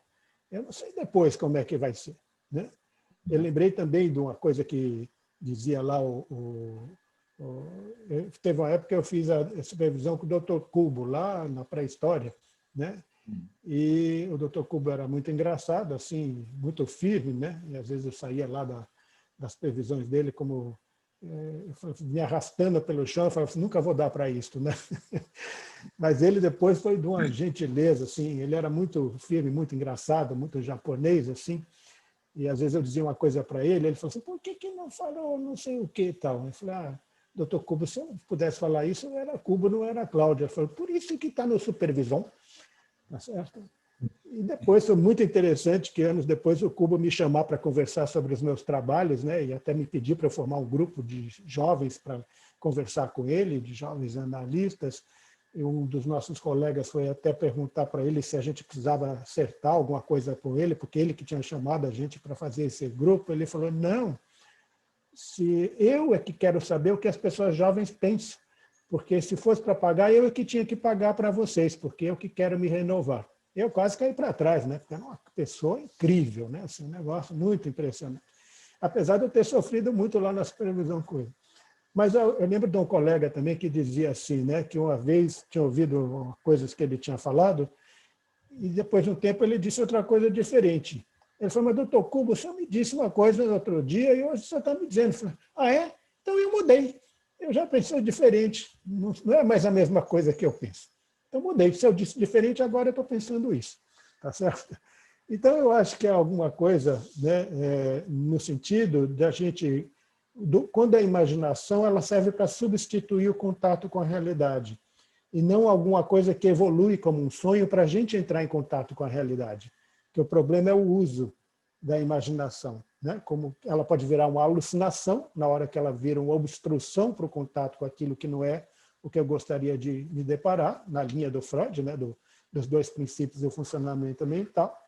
Né? Se eu não tolero a frustração daquilo que a realidade me apresenta, eu substituo por aquilo que eu imagino de uma forma alucinada. Né? Ou se eu posso, eventualmente, ao ouvir as coisas que a gente vai ouvindo do paciente, de repente me surge uma imagem, né? Como essas do Proust ou outra. Né? Eu tenho uma imagem que eu acho muito interessante, que me surgiu, que parece essas coisas de maluquice, né? Podia dizer que é maluquice minha. Né? Que eu tinha um analisando, que está no livro também, que ele se queixava muito, né, de que ele gostaria de ter um contato íntimo com as namoradas, com as pessoas de quem ele gostava, mas que ele sentia que, de uma certa forma, aquilo que as namoradas se queixavam com ele, que ele nunca estava presente, nunca estava de fato inteiro nas situações, ele também sentia que era isso, mas ele não conseguia ter de outro jeito. E o contato comigo era de uma pessoa muito inteligente, mas extremamente racional, né? E ele sempre tinha plano para isso, plano para aquilo, já estava... Às vezes eu disse para ele, olha, você às vezes se queixa de que não tem... Às vezes sai daqui e não sente que tem muito proveito, mas toda vez que você está aqui, você já está pensando como é que você vai ser daqui a 5 anos, como é que você vai estar depois de 5 anos de análise. E você está comendo a comida que você vai comer lá daqui a 5 anos, e você não come a comida que a gente tem agora para comer, que é o que eu posso lhe oferecer, que a gente tem disponível. Então você fica mesmo insatisfeito, porque você já quer comer a comida de daqui a 5 anos e não pode comer a comida de agora, até para chegar daqui a 5 anos. Né? Mas uma coisa que eu fui... Um dia ele estava falando comigo, ele falou assim, por porque não sei o quê, da casa que a gente tinha lá em São Paulo. E eu falei, e onde é que você se encontra? A gente estava presencial, né, nessa situação pré-pandemia. Já tem alguns anos isso. Ele disse, eu estou aqui com você. Eu falei, não, aqui comigo você não está. Porque se é na casa que você tinha lá em São Paulo é que você não está. Como eu considero que eu estou em São Paulo, e você está no lugar que é lá em São Paulo não está. Disse, mas como? É um jeito de falar. Eu falei, não acho que é um jeito de falar. Eu penso que isso implica alguma coisa real. E aí me surgiu na cabeça, o que eu estou dizendo, a imaginação para a gente tentar se aproximar de algo que está lá, para tentar falar de algo, uma imagem e sonho, para tentar falar de algo que é da experiência que nós estamos tendo, não para substituí-lo. Eu disse, eu acho que quem está aqui comigo é um avatar que você mandou. A sua pessoa está em algum outro universo paralelo, tá certo? Que não é o que está aqui. Quem está aqui é o avatar. Você acha que esse lugar onde eu vivo, onde eu moro, é muito perigoso e potencialmente mortal para você estar. Então, você fica no universo paralelo e vem o avatar que entra em contato com a experiência aqui. E o avatar transmite a experiência para você que está no universo paralelo, mas não chega do mesmo jeito que quem está de fato presente. Então, é verdade que você não sente mesmo, né? Porque sentiria se estivesse aqui, mas também você não pode estar aqui mesmo, porque você tem tanto medo de que possa perecer, morrer, ou não aguentar a intensidade da atmosfera que nós estamos, que fica o avatar, tá certo? E eu penso que você sente que, de fato, não está mesmo presente nas suas outras relações por conta disso, porque o avatar é que vai, não você. Então, eu estou usando esta imagem que me veio, né, subitamente, eu peguei emprestado do filme, né, Avatar, né, no sentido de tentar falar de algo da experiência que estamos tendo junto e não para substituir a experiência. Depois de algumas semanas, de um mês mais ou menos, eu acho que essa pessoa começou a falar, descrever do verdadeiro contato que ele começou a ter numa experiência afetiva que ele estava tendo e que foi alguma coisa que o impactou tremendamente. Eu acho que ele sentiu que ele começou a ter a capacidade de estar, né, no mesmo planeta que a outra pessoa com quem ele convivia estava, né? Então, eu acho que é a questão do uso, né, como fala o Binho lá na grade, de como é que não é o problema da identificação projetiva, qual o uso? Né? Não é o problema do splitting, da cisão, qual o uso que você faz da cisão? Porque até para eu poder estar aqui presente e prestando atenção, eu estou vendo aqui na minha frente está o rosto do Dr. Pavan e mais uns outros rostinhos, eu estou respondendo para essa função, eu tenho que fazer uma cisão, um split, na qual as outras coisas que não dizem respeito à tarefa que eu estou fazendo aqui agora sejam privadas e apartadas para eu poder executar o que eu estou fazendo aqui, né? Ou eu posso fazer um tipo de cisão, que é para eu não ter contato com a experiência aqui agora e eu fragmentar tudo, porque é insuportável ter contato com isso. Qual o uso que a gente faz das coisas? Eu acho que é a questão decisiva, se a gente vai vendo, né? Não que cada coisa em si seja ruim ou boa, per se. Né? Não sei se eu me aproximei ou se eu fui longe do que foi colocado. E eu acabei perdendo a questão que a colega tinha feito. O que ela tinha falado mesmo? Alguém pode repetir para mim, Gisele? O que ela falo tinha sim, dito? Cláudio. Ela primeiro agradeceu, né, bastante a sua fala, o modo como você traz e como você escreve, e ela coloca que você coloca no livro, né, o objetivo da análise não sendo necessariamente o terapêutico. Essa questão de estar junto, a companhia, para que a pessoa possa fazer um caminho onde ela se encontre e, consequentemente, ela terá essas funções terapêuticas dentro dela, né? Isso, eu penso que eu acho que quando a gente pode não estar lá para curar uma pessoa, terapêutica no sentido de curar uma pessoa dela própria, né? Onde que a gente tem uma doença e a gente vai tratar da doença. Às vezes eu acho que é um problema também bastante sério dessa coisa de doença, que é uma coisa que eu andei me ocupando, até escrevi sobre isso recentemente, que às vezes as pessoas se apresentam para a gente como se aquilo que elas estavam apresentando fosse algo necessariamente uma coisa ruim, né? Ou doente, né? E eu me lembro de uma pessoa que recentemente falava dela como sendo uma pessoa muito organizada, né? E como se aquilo fosse algo necessariamente muito organizado, como se aquilo fosse algo equivocado, algum tipo de patologia. Eu disse, olha, pode ser que isto seja, e que às vezes as pessoas pegavam no pé dessa pessoa por ela ser tão organizada. Eu falei assim, ó, talvez esse não seja um problema seu, talvez esse seja uma qualidade que você tem de ser organizada, de conseguir ajeitar as coisas de um jeito bastante eficaz, tá certo? Que as outras pessoas possam ficar com dor de cotovelo de não ter a mesma capacidade, tá certo? Então já fica como se fosse um negócio ruim, tá certo? Eu digo, ó, pode ser que seja dor de cotovelo dos outros, e se for o caso aqui, eu brinquei com ela, se for o caso aqui comigo, está contratada. Estou precisando de uma santa ajuda. Né? Não sei se vocês lembram do programa que tem na televisão, que é alguém que vai lá e arruma a casa de gente bagunceira. Né? E a outra situação também, né, que até aproveitando essa situação online que a gente está, né, que eu penso que nos faz perder muitas coisas que eu penso que são importantes, porque ter duas pessoas dentro de uma mesma sala traz fenômenos que não existem, o terror de ter duas pessoas na mesma sala presente fisicamente, coisas muito primordiais que aparecem ali ficam diluídas por essa experiência mediada, né, artificialmente, né? Mas mesmo assim há coisas que, ou o jeito que a pessoa anda, cheiros e coisas que aparecem que são significativas, né?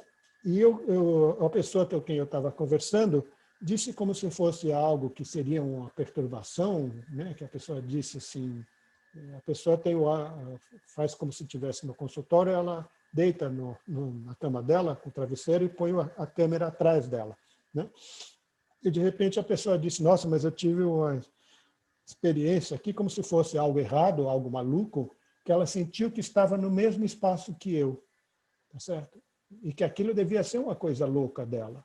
E ela viu em seguida que ela não estava no mesmo espaço, que ela estava a quilômetros de distância. Né? E eu disse para ela, mas por que você está considerando essa sua experiência de estar no mesmo espaço como sendo algo errado ou algo não verdadeiro, tá certo?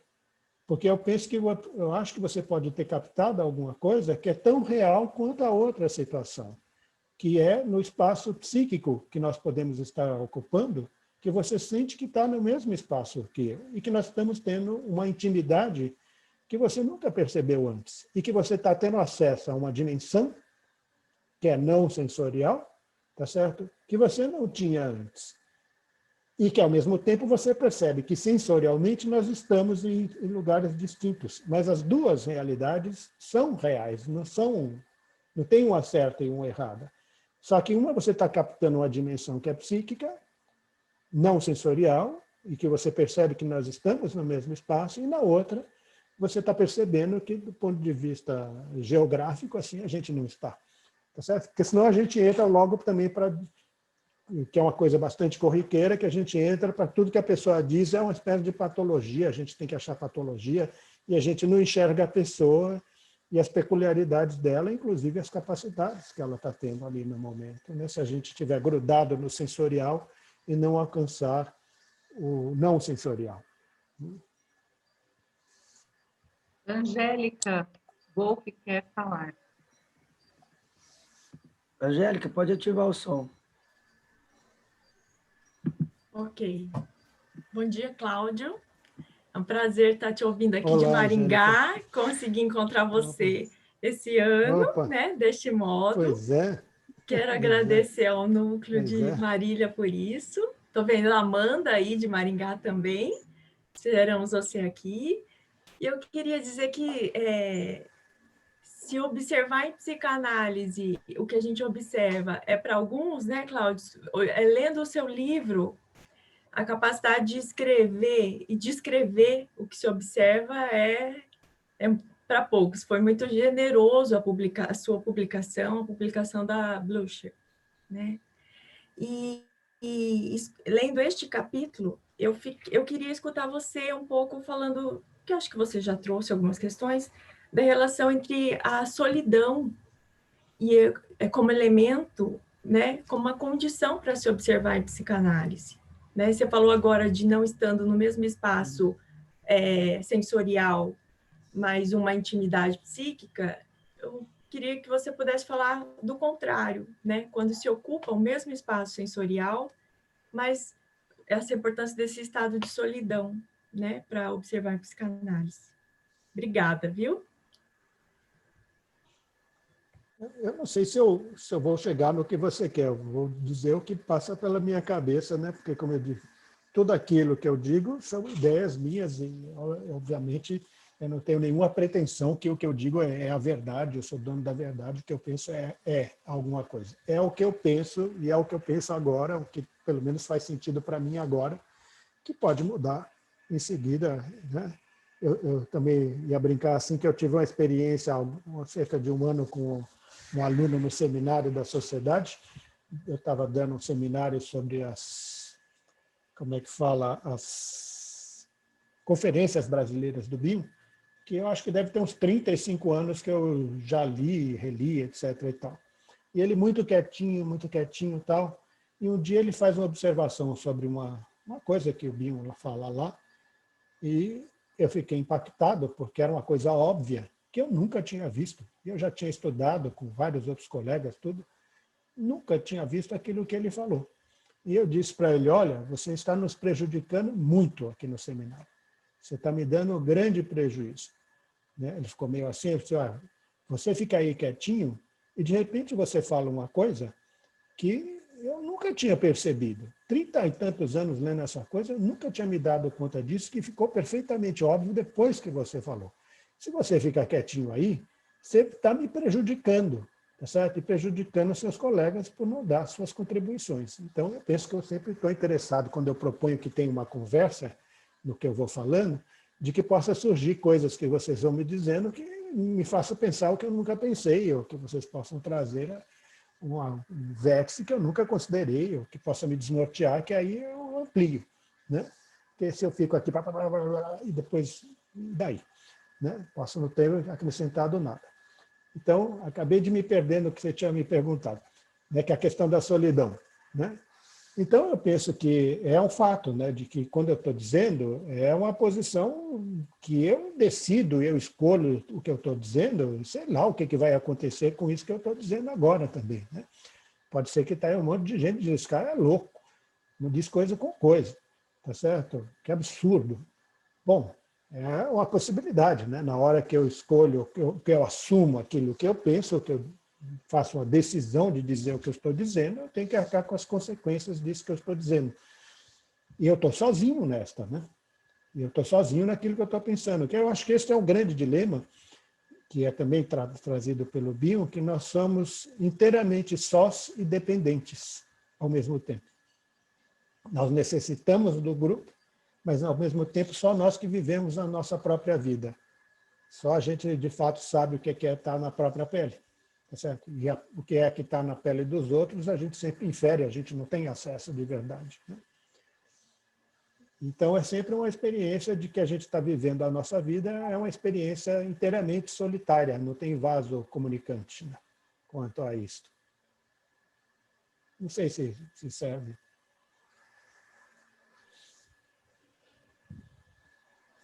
Cláudio, é interessante isso, né? Porque eu acho que quando a gente está falando da evolução, eu não sei se eu poderia usar também a palavra evocar, evocação, aquilo que é evocado, né? A partir do contato da dupla ou de tantos outros contatos que às vezes a gente vai tendo. Mas esse momento, né, que é quase que assim, é uma escolha, como você colocou, do terapeuta, do analista, ele realmente ele está sozinho, né, naquele momento com aquilo que veio, que evocou com a imagem ou com a ideia, com aquilo que ele vai decidir falar ou não falar, se colocar ou não. É um trabalho, né, assim, de uma intimidade que fica individual mesmo, né, assim, solitária. É isso assim, que a gente também está falando? Olha, eu penso que a ideia de evocação ela tem algo assim mais consciente, tá certo? Do que a ideia de evolução. Porque a evocação você vai atrás de evocar, de relembrar, etc. Quando é uma evolução, é uma coisa que pega a gente de surpresa, a gente não esperava que aquilo surgisse para a gente. Né? Então, eu prefiro a ideia de evolução nesse sentido, de algo que evolveu e não que foi evocado. Né?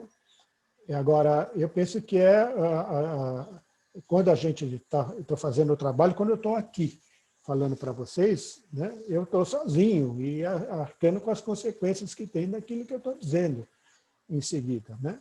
E eu tenho que me dispor a ver qual é a turbulência que possa gerar daquilo que eu estou falando. Em análise, eu penso que é direito do meu analisando ele saber o que eu estou percebendo, mesmo que possa ser uma coisa muito dura de se saber. Eu não acho que é direito da gente não contar para uma pessoa algo que a gente percebeu dela. Da mesma forma que eu acho que é uma violência quando o médico pode saber que a pessoa tem uma doença grave e ele não contar para ela porque ela não vai aguentar. Quem sou eu para ser o censor da ditadura para poder dizer o que uma pessoa aguenta e o que ela não aguenta? Tá certo? Que é a mesma história de que não pode dizer para uma criança que ela é adotada porque ela vai ter que esperar ter recurso para poder ouvir. Quem sou eu que decide o que a pessoa tem recurso ou não tem recurso? Se ela não tiver recurso, ou se ela não quiser ouvir o que eu estou dizendo, ela tem o direito também de dizer, não quero ouvir essas coisas, vou embora e tchau. E eu posso, então, dar a possibilidade de as pessoas que têm essa necessidade, porque eu também brinco, que a análise não é para todo mundo, é para quem tem uma necessidade de verdade, a revelia de si próprio. Tá certo? Que mesmo que deteste se dar conta daquilo, eu penso na minha própria experiência de análise, na primeira análise real que eu penso que eu tive, que eu saía do consultório do Dr. Longman querendo trucidá-lo cada vez que eu ia lá, tá certo? Porque ele mexia comigo de um jeito que eu dava 3 loopings para trás, caía de bunda no chão, saía na porta do consultório dele e ficava assim, onde está meu carro? Levava assim, dava 3 quarteirões para lá para me lembrar que eu tinha deixado na garagem do prédio dele mesmo, tá certo? Então, era uma experiência bastante intensa e muitas vezes eu voltava lá para dizer uma coisa para desmontá-lo, tá certo? E é óbvio que eu falava, ele que me desmontava ali em seguida, e eu penso que ele era um gentleman, ele era um cavalheiro, mas ele ia ali cirurgicamente, que nem uma águia, direto no ponto. E depois eu me dei conta que esse homem só está querendo colaborar comigo, ele não está querendo me derrubar, ao contrário, ele até me trata como alguém que tem recurso e que ele não poupa. Ele até dizia, análise não é para quem quer fazer poupança. Ele dizia, tá certo? Quem quer fazer poupança não vai fazer análise. Então, ele sempre se dirigia para alguém que tinha recurso e que podia se desenvolver. Né? Então, quando eu me dei conta disso, eu viciei, tá certo? E foi assim, de ansiar, né, todas as sessões que tinha com ele, infelizmente, né? Depois tive outras 2 longas análises, né, mas ele interrompeu porque ele morreu. Né? Mas eu fui até o último instante com ele, porque eu não queria perder um instante do que ele podia contribuir para mim. Então, foi uma figura assim incrível, e nesse sentido dele sempre se dirigir para alguém que tinha recursos. Nunca tratou como um coitado sem recursos. Eu era um moleque de 22 anos quando eu comecei lá com ele. Tá? Então, tem uma outra colega também que conta uma história muito engraçada com ele, que ela fazia análise anteriormente com outra pessoa, e quando ela começou a fazer análise com ele, ela começou a chorar e ela começou a pôr a mão assim para trás no divã, né? E aí ele disse para ela, o que a senhora pretende? A senhora quer pegar na minha mão? Quer pegar na minha perna, no meu pé? O que a senhora pretende com a sua mão assim? Ela disse, o senhor não vai me dar lencinho? E ele falou, mas que lencinho? Eu falei, na outra análise que eu fazia, quando eu começava a chorar, o analista me dava lencinhos, ele pegava os lencinhos e ia enchendo a minha mão de lencinho. Ele falou, é? Ela falou assim, a senhora trouxe a sua bolsa? Ela falou, eu trouxe. Onde está a sua bolsa? Ela está lá em cima da sua mesa, do outro lado da sala. Tem lencinho na sua bolsa? Ela falou, tem lencinho na minha bolsa. Então, por que a senhora não se levanta, pega os seus lencinhos e usa os seus lencinhos? Se a senhora tem recursos, por que não os utiliza? Tá certo? Pode parecer uma coisa assim meio dura, mas eu penso que ele está dizendo, olha, você tem recurso, vai ficar esperando que alguém lhe dê, ser tratada que nem coitada, você tem recurso, usa os seus recursos, que isso que vai fazer a diferença. Né? Então, eu acho que isso foi uma coisa extremamente significativa. Agora, eu sei que isso não é uma coisa fácil de se ouvir, tá tá certo? Eu acho que é algo para quem está, como ele dizia, que a análise é para quem está interessado em mudar. A pessoa está interessada em mudar, não que o analista está interessado em mudar ela. E esta é uma situação que eu penso que, e eu fui me dando conta que isso era uma atitude amorosa, gentil, afetiva, né, de levar alguém em consideração como alguém que tem recurso, e que é para usar os recursos que tem, não para ser tratada como coitadinho. Então, eu acho que é uma coisa assim que... outra coisa que o Bion também fala desse momento de solidão, de você dar uma interpretação, em Transformações ele tem uma situação que ele diz lá, que a interpretação está pronta na hora que você sente a maior resistência em você, analista, a dá-la. Não na resistência do analisando, do analista, porque provavelmente aquilo que ele vai dizer vai gerar uma turbulência considerável a ser colocada. E se o analista está suficientemente desenvolvido, como um piloto de Boeing, que pode segurar o avião numa turbulência forte, seu analista pode entrar na turbulência, chamar a turbulência e segurá-la, tá certo? Mesmo que o analisando possa reagir, às vezes, de uma forma intempestiva, tal, mas você não está dizendo para machucar a pessoa. Eu também uso, às vezes, esse modelo com algumas pessoas que estão comigo e é que, às vezes, ficam zangadas com o que eu digo. Eu falo assim, olha, você pode verificar se eu estou usando o que eu estou... Porque sempre você tem que considerar. Eu sempre, nunca digo que eu não estou machucando a pessoa. Ah, você está me machucando. Então, você tem que prestar atenção. Se eu estou lhe tratando de forma cruel, rude, etc. e tal, você tem que tomar providência, porque se eu for sádico, inclusive, não adianta você reclamar que eu vou ser mais sádico. Tá certo?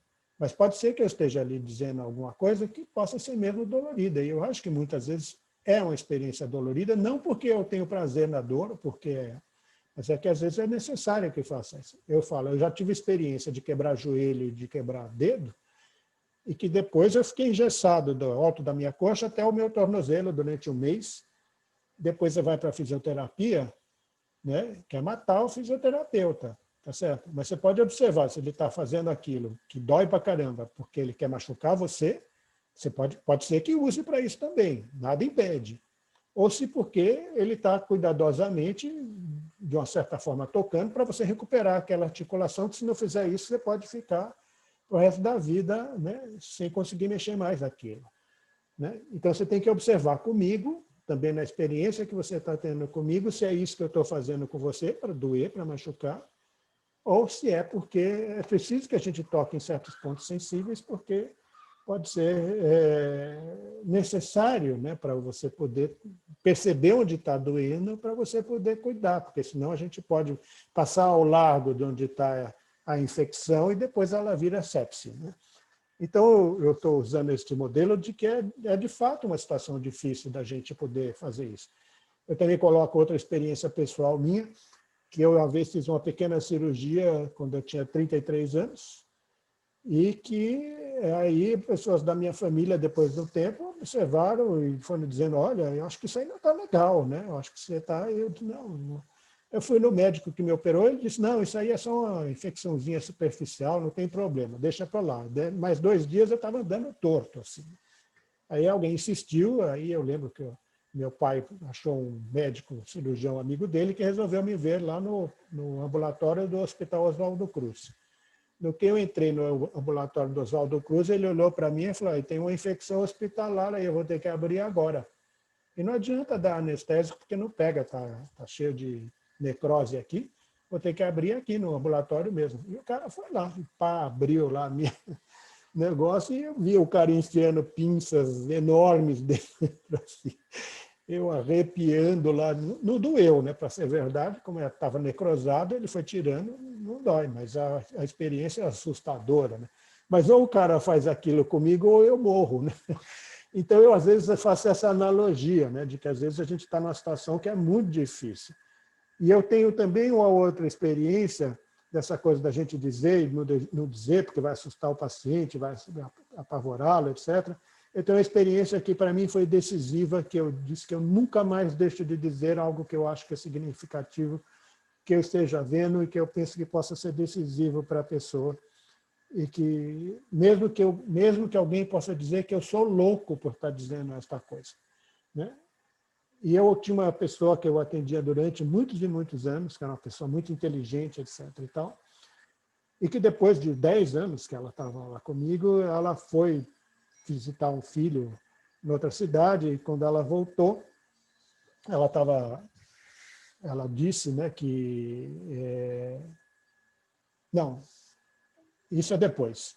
Ela teve uma experiência, antes disso acontecer, que ela relatou um sonho, depois de 10 anos, que era um barulho enorme, era uma fragmentação, era um negócio terrível, muito estranho para as próprias experiências dela. E eu pensei comigo mesmo, teve uma explosão dentro dessa mulher, alguma coisa grave aconteceu. E me ocorreu de dizer para ela que ela devia sair dali, ir direto no médico, e fazer um exame generalizado para fazer dos pés à cabeça, para ver se não tinha acontecido alguma coisa grave com ela fisicamente. Mas eu fiquei assustado de onde eu tirei isso. Vamos esperar para ver se tem mais alguma coisa para eu sustentar a minha ideia. Eu também pensei, essa pessoa é casada com um grande cirurgião. Vai dizer que eu sou louco varrido, porque eu sou psicólogo, como é que eu posso dizer um negócio desse e tal? Mas aquilo ficou e a sessão aconteceu e eu esqueci daquilo, ela esqueceu daquilo e aquilo foi esquecido. 2 meses depois, essa pessoa foi viajar, foi ver esse filho no interior, e quando ela estava voltando, ela se sentiu muito mal, e aí ela foi levada de emergência para o hospital, que até a pessoa que era da família foi lá e verificou, achou que ela estava com a pedra na vesícula. Mas quando pôs lá como é que é, o laparoscópio para ver, ela estava com um tumor no fígado se espalhando pelo pâncreas. Tá certo? E 4 meses depois, essa pessoa morreu. Se o que eu vi tinha a ver com isso ou não, eu não sei. Mas foi daí que eu disse, nunca mais eu deixo de dizer algo que eu estou percebendo, por mais assustador que possa ser, não para assustar a pessoa, né? Se me parece verdadeiro, se eu sinto que aquilo é verdadeiro emocionalmente, eu digo, tá? E pode dizer que eu sou louco varrido. E pode ser que se revele uma total bobagem o que eu disse. Não tem problema de ser uma total bobagem. Se a vida me corrigir, melhor. Mas se eu sinto que aquilo intuitivamente me parece ser real, tá certo? E eu estou observando aquilo e eu tive essa reação emocional dentro de mim, que uma bomba explodiu dentro daquela pessoa, eu acho que eu não é direito meu eu não comunicar aquilo para a pessoa. Fugi muito do assunto? Muito bom. Não, de jeito nenhum. É que aí a gente vai ficando com tantas coisas, né? Vai passando tanta coisa pela cabeça. Mas aí, né, eu tenho que comunicar que o nosso tempo está acabando. Infelizmente, é uma pena, né? Eu queria muito te agradecer e agradecer a presença de todos, de todos. E aí, na página 152 do teu livro, quando você coloca do Bion, né, que a importância, né, do pintor, ele tem que trabalhar de uma forma que ele não esteja pensando em fazer uma propaganda dele, né, mas de ser algo muito natural, que a gente não deve, enquanto terapeuta ou analista, se impor, né, para a pessoa. Isso eu achei tão bonito, então eu acho que isso tudo me fez pensar muita coisa, né? Então tem muita gente aqui te agradecendo. Eu diria que Pode falar, Cláudio. Só eu dizer assim, que eu acho que a gente vê a pessoa, a gente pinta o quadro do que a gente pensa que está observando. É como se eu estivesse vendo o campo de papoulas e eu fizesse a representação do campo de papoulas que a pessoa pode não estar vendo. Mas Sim. É diferente de eu intervir no campo de papoulas, em vez de eu pintar o campo de papoulas, de eu querer fazer uma propaganda para que o próprio campo seja alterado conforme os meus projetos. Exato. Tá certo? E os não simplesmente fazer memórias, um quadro, né? Que... E a violência, né?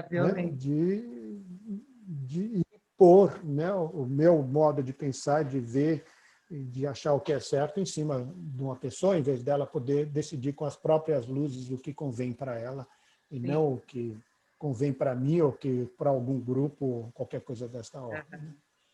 E muita gente aqui te mandando um abraço, agradecendo, a Angélica, a Giselda, a Maria Luísa, a Carla, muita gente aqui agradecendo mesmo a sua presença, a sua fala, foi muito bom. E antes até de finalizar, eu queria também pedir para o Sidney passar um vídeo, que é um vídeo que conta um pouco a história do núcleo também. Então, eu gostaria muito que todos pudessem assistir e ver como que as coisas estão sendo, né, foram construídas ao longo dos anos e estão aí acontecendo e se expandindo. Então, antes da gente dar o tchau... Eu queria só agradecer antes. Mas nós voltamos, Cláudio, nós voltamos para dar o tchau final. Tá certo. Vamos assistir o vídeo, então. Tá certo, tá certo. A gente volta. Tá certo. I started my professional activity as a neurologist, trying to bring relief to my neurotic patients. I discovered some important new facts about the unconscious. Out of these findings grew a new science, psychoanalysis. My name is Sigmund Freud. Marília, localizada no centro-oeste do estado de São Paulo, foi ocupada na década de 1920 em consequência da expansão cafeeira e ferroviária. No final dos anos 60, 1966 para ser exato, iniciou-se a movimentação que favoreceu a introdução da psicanálise na cidade. Nesta mesma época, fervilhavam em várias partes do planeta as ideias da chamada reforma psiquiátrica. Em Marília, com a estada dos primeiros médicos analistas Alfredo Menotti Colucci e José Américo Junqueira de Matos, as mudanças puderam ser sentidas no Hospital Espírita, que também contou com as novas ideias trazidas pelo Dr. Napoleão, psiquiatra. Assim, o hospital se tornou comunidade terapêutica reconhecida até no exterior. A contratação do Dr. Colucci para dar as aulas na FAMEMA, implantando a psiquiatria, foi outro marco para a cidade. E com a entrada dele na Sociedade Brasileira de Psicanálise de São Paulo, incentivando os demais profissionais a fazerem formação psicanalítica, os rumos da saúde mental na cidade ganham novos horizontes. O grupo construiu a Clínica Guanás, uma referência em atendimentos e propagação de conhecimentos. Todo o envolvimento desses profissionais na clínica, formando um núcleo de estudos informal, caracteriza o nascimento do Núcleo de Psicanálise, que tem sua constituição formal como NPMR, Núcleo de Psicanálise de Marília e Região, em 26 de novembro de 1994, sendo o primeiro núcleo do interior do estado, ligado à Federação Brasileira de Psicanálise e, mais tarde, reconhecido pela Sociedade Brasileira de Psicanálise. Através da criação do núcleo, atividades científicas e de estudo puderam ser oficializadas. O NPMR é composto por presidente, primeiro e segundo secretários, primeiro e segundo tesoureiros e das comissões de ética, científica, cultural, patrimônio, formação em psicoterapia psicanalítica, publicação em informática, biblioteca e serviços à comunidade. O Núcleo de Psicanálise oferece serviços a profissionais e à comunidade. Além disso, desenvolve projetos como Cine Debate, evento aberto ao público.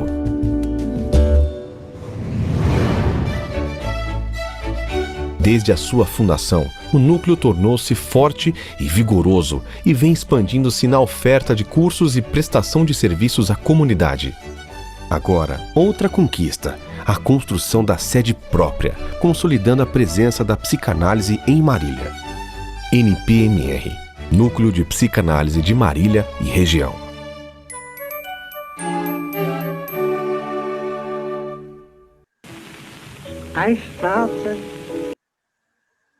Obrigada, Sidney. Muito obrigada. E é isso, a gente é tão gostoso, né? A gente vê toda essa história e as coisas aí todas acontecendo, e todo mundo junto, fazendo tudo isso acontecer. Mas é isso, Cláudia, a gente gostaria, então, de te agradecer, gostaríamos de te desejar um excelente fim de ano, de férias, de festas, de alegria para todos. Foi uma satisfação muito grande a gente estar aqui com você hoje.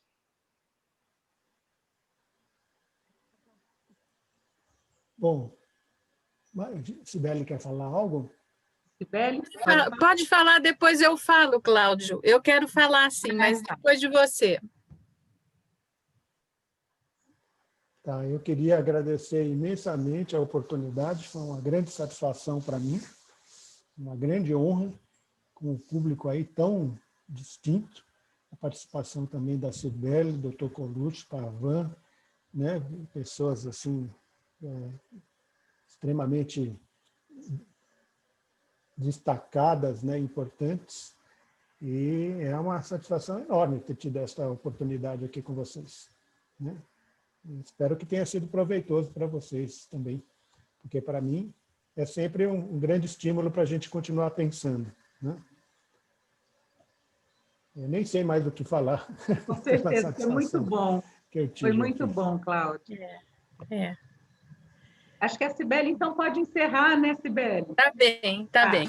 Eu vou encerrar dizendo o seguinte, quero agradecer todas as pessoas que participaram dessa atividade, muito especialmente agradecer a Vânia e a Gisele, que organizaram tudo, o Cláudio por ter aceito quero o convite. agradecer a elas também. Faltei com isso, de agradecer as duas aí, que realmente...